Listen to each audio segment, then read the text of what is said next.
আসসালামু আলাইকুম, সাইফুদ্দিন আহমেদ সুমন। আজকে লাঞ্চের একটা মনোরম খাবার আমি আপনাদেরকে দেখাবো, আর অবশ্যই দেখবেন। এটা হচ্ছে গলদা চিংড়ি, যেটা আমাদের দেশীয় খাবার। মানে সব থেকে এক্সক্লুসিভ যে ব্যাপারটা, সেটা হচ্ছে আমি আজকে নিজের হাতে রান্না করেছি। এটা হচ্ছে ভাজি। এইটার ব্যাপার হচ্ছে কি, আমার বাসায় যে কাজের বুয়া আছে তার হাতে রান্না। এই হচ্ছে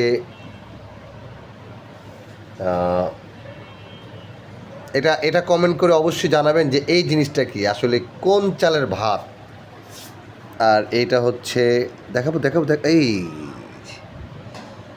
এটা কিন্তু ভাই আমি রান্নায় মানে করতে যাওয়ার পরে যে আমার হাত দেখছেন কি হয়েছে, এখানে ভাপ, যে একটা গরুর গোস্তের যে একটা ভাপ,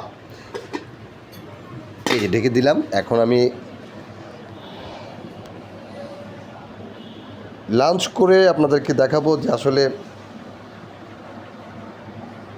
দুপুরে খাবারের যে একটা স্বাদ, আর ভর্তা দিয়ে খাওয়ার যে একটা তৃপ্তি, বাঙালি খাবারের যে একটা ঐতিহ্য, এটা মানে না খাইলে কেউ বুঝতে পারবেন না। আর অবশ্যই আমার বাসা চলে আসবেন। আমার বাসা বেশি না, এই লালবাগ চৌধুরী বাজার। শুধু কাউকে আইসা বলবেন সেলিব্রিটি সাইফুদ্দিন নামের সুমনের বাসা কোনটা, তাহলে আপনাদের সবাইকে দেখায় দিবে। দেখছেন ভাই, এখন খাওয়া দাওয়া করবো, পরে দেখা হবে ইনশাআল্লাহ। আল্লাহ হাফেজ।